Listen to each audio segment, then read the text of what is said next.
नमस्कार मित्रांनो, आपल्या सर्वांचं मनापासून स्वागत आहे आपल्या विश्वासू आणि माहितीपूर्ण युट्यूब चॅनल खबर लाईट मध्ये. मित्रांनो, कधी असा अनुभव आला आहे का? सकाळी उठल्याबरोबर डोकं जड वाटतं, काम सुरू केलं की हळूहळू वेदना वाढायला लागतात आणि दिवस संपेपर्यंत डोकेदुखी इतकी वाढते की काहीच करावंसं वाटत नाही. काही लोकांसाठी ही अधूनमधून येणारी समस्या असते, पण अनेकांसाठी डोकेदुखी ही रोजच्या जीवनाचा भाग बनली आहे. ऑफिसचा ताण, मोबाईल आणि लॅपटॉपचा सतत वापर, अपुरी झोप, वेळेवर न खाणं, मानसिक चिंता या सगळ्यांचा परिणाम सर्वात आधी कुठे दिसतो माहित आहे? आपल्या डोक्यावर. आणि मग आपण काय करतो? डोकं दुखलं की लगेच एक पेन किलर घेतो. थोड्या वेळासाठी आराम मिळतो, पण काही तासांनी किंवा दुसऱ्या दिवशी पुन्हा तीच समस्या. मित्रांनो, कधी विचार केला आहे का, ही वेदना पुन्हा पुन्हा का होते? कारण पेन किलर वेदना थांबवतात, पण वेदनेमागचं कारण दूर करत नाही. दीर्घकाळ वारंवार पेन किलर घेतल्यामुळे पचनावर परिणाम होऊ शकतो, किडनी आणि लिव्हरवर ताण येऊ शकतो, शरीराची नैसर्गिक प्रतिक्रिया कमी होऊ शकते. म्हणूनच आजचा आपला विषय अत्यंत महत्वाचा आहे. डोकं दुखतंय, पेन किलर नको, नैसर्गिक उपाय करा. आजच्या या व्हिडिओमध्ये आपण जाणून घेणार आहोत डोकेदुखी नेमकी काय असते, तिचे वेगवेगळे प्रकार कोणते, आधुनिक जीवनशैलीमुळे ती का वाढते, आयुर्वेद डोकेदुखीकडे कसा पाहतो, आणि सर्वात महत्वाचं, पेन किलर शिवाय सुरक्षित, नैसर्गिक आणि प्रभावी उपाय कोणते. मित्रांनो, आयुर्वेदानुसार डोकेदुखी ही फक्त वेदना नसते, तर ती शरीरातील असंतुलनाचा संकेत असते.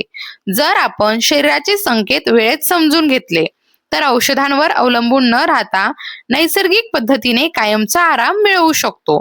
म्हणून हा व्हिडिओ कुठेही स्किप न करता अगदी शेवटपर्यंत नक्की पहा, कारण आज तुम्हाला मिळणारी माहिती फक्त डोकेदुखी कमी करणारी नाही, तर तुमची संपूर्ण जीवनशैली बदलू शकते. चला तर मग वेळ न घालवता या अत्यंत महत्वाच्या आणि आरोग्यदायी प्रवासाला सुरुवात करूया. मित्रांनो, सर्वात आधी आपण एक महत्वाचा प्रश्न समजून घेऊया. डोकेदुखी म्हणजे नेमकं काय? आपल्याला अनेकदा वाटतं की डोकं दुखणं म्हणजे एक साधी समस्या आहे, पण वैद्यकीय दृष्टिकोनातून पाहिलं तर डोकेदुखी ही स्वतःमध्ये एक आजार नसून शरीर देत असलेला एक इशारा असतो. डोकेदुखी म्हणजे अशी वेदना जी डोक्याच्या कोणत्याही भागात, कपाळावर, डोक्याच्या मागील भागात, डोळ्यांच्या आसपास किंवा मानेच्या वरच्या भागात जाणवू शकते.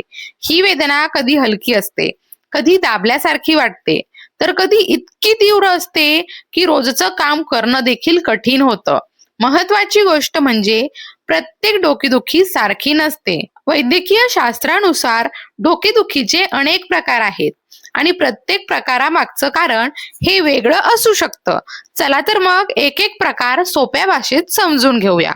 एक, तणावजन्य डोकेदुखी, टेन्शन हेडेक. हा डोकेदुखीचा सर्वात सामान्य प्रकार मानला जातो. आजच्या धावपळीच्या जीवनात मानसिक ताण, चिंता, जास्त विचार आणि कामाचा दबाव यामुळे हा प्रकार जास्त प्रमाणात दिसतो. या वेदनेमध्ये डोक्याच्या दोन्ही बाजूंना दाब जाणवतो, जणू डोक्याभोवती पट्टी घट्ट बांधलेली आहे असं वाटतं. मान आणि खांद्यांमध्ये तणाव जाणवतो. ही डोकेदुखी सहसा धोकादायक नसते, पण वारंवार होत असेल तर जीवनशैली बदलण्याचा संकेत असतो. दुसरं, मायग्रेन. मायग्रेन ही साधी डोकेदुखी नसून एक न्यूरोलॉजिकल समस्या मानली जाते. यामध्ये डोक्याच्या एका बाजूला ठसठसणारी वेदना होते, मळमळ किंवा उलटी होऊ शकते, प्रकाश आणि आवाज सहन होत नाही, काही लोकांना डोळ्यासमोर चमक दिसते. मायग्रेन काही तासांपासून ते काही दिवस टिकू शकतो आणि व्यक्ती पूर्णपणे थकून जाते. तिसरं, क्लस्टर डोकेदुखी, क्लस्टर हेडेक. हा प्रकार तुलनेने कमी लोकांमध्ये दिसतो, पण वेदना अत्यंत तीव्र असते. विशेषतः डोळ्यांच्या मागे किंवा एका बाजूला वेदना अचानक सुरू होते, काही मिनिटे किंवा काही तास टिकते, पण ही वेदना इतकी तीव्र असू शकते की व्यक्ती अस्वस्थ होते. चौथं, सायनस डोकेदुखी, सायनस हेडेक. जेव्हा सायनस भागामध्ये सूज किंवा इन्फेक्शन होतं, तेव्हा कपाळ, नाकाभोवती आणि गालांमध्ये दाब जाणवतो. यासोबत सर्दी, नाक बंद होणं, चेहरा जड वाटणं ही लक्षणं दिसू शकतात. मित्रांनो, आता प्रश्न येतो, डोकेदुखी होतेच का? आधुनिक वैद्यकीय शास्त्रानुसार यामागे अनेक कारणं असू शकतात. डोकेदुखीची आधुनिक कारणं बघा. आजची जीवनशैलीच अनेक वेळा डोकेदुखीचं मुख्य कारण बनते. सर्वात सामान्य कारण म्हणजे मानसिक तणाव, कामाचा दबाव, कौटुंबिक चिंता, आर्थिक विचार. मेंदू सतत तणावाखाली राहतो आणि स्नायूंमध्ये ताण निर्माण होतो. दुसरं मोठं कारण म्हणजे अपुरी झोप. दररोज 7 ते 8 तासांची शांत झोप न मिळाल्यास मेंदूला पुरेशी विश्रांती मिळत नाही आणि सकाळी उठल्यावरच डोकं जड वाटू लागतं. तिसरं कारण डिहायड्रेशन म्हणजे शरीरात पाण्याची कमतरता. पाणी कमी प्यायल्यामुळे मेंदूच्या पेशींवर परिणाम होतो आणि डोकेदुखी सुरू होऊ शकते.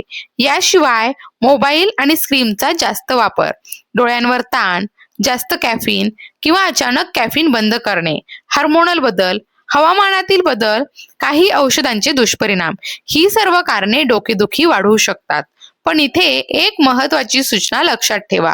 जर डोकेदुखी अचानक खूप तीव्र झाली किंवा यासोबत काही लक्षणं दिसली, जसं दृष्टी धूसर होणं, बोलण्यात अडचण, शरीराच्या एका बाजूला कमजोरी, चक्कर किंवा बेशुद्धी, तर लगेच डॉक्टरांचा सल्ला घेणं अत्यंत आवश्यक आहे.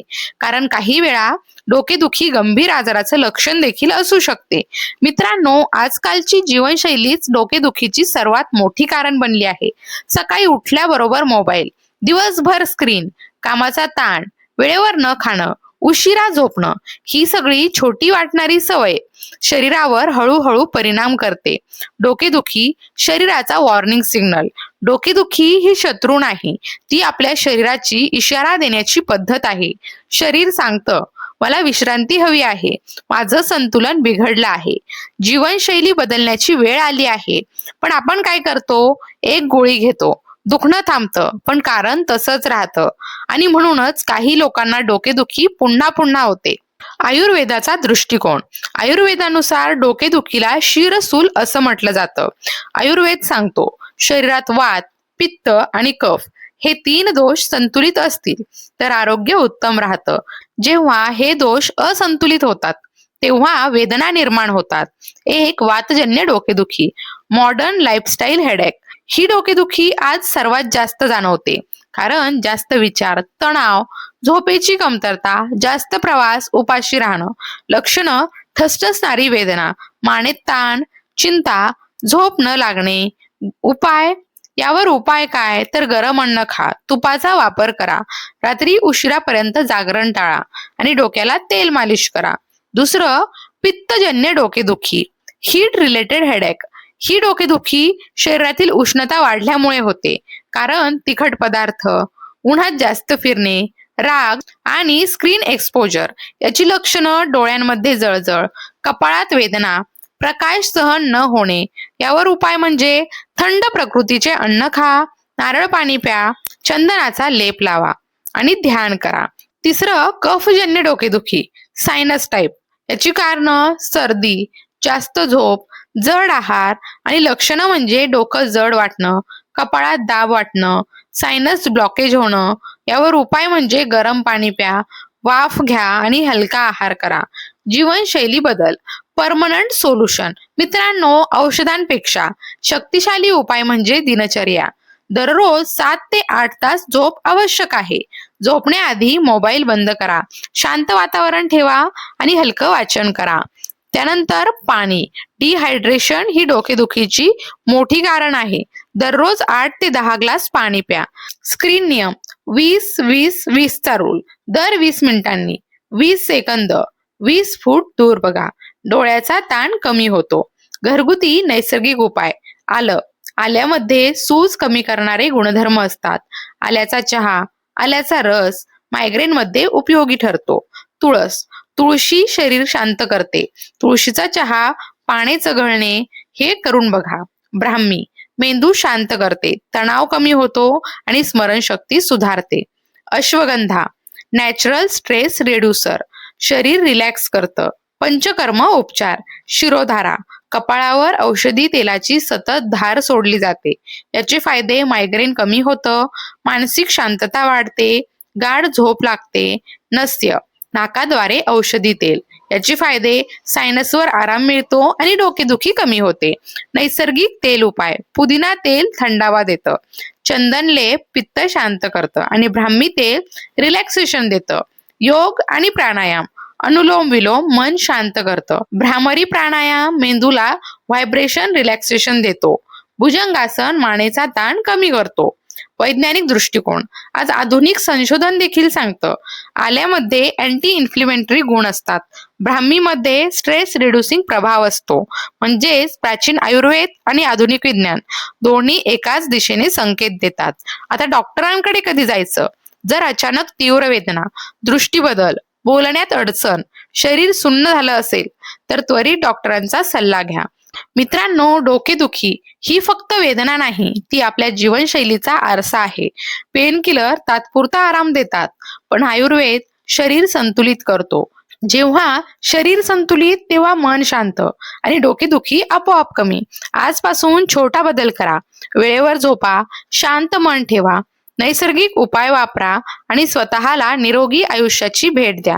मित्रांनो, व्हिडिओ उपयुक्त वाटला असेल तर व्हिडिओला लाईक करा, आपल्या खबरलाईट यूट्यूब चॅनलला सबस्क्राईब करा आणि ही माहिती प्रत्येकापर्यंत पोहोचवा.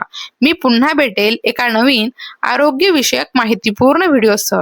तोपर्यंत स्वतःची काळजी घ्या, हसत राहा आणि निरोगी राहा. धन्यवाद.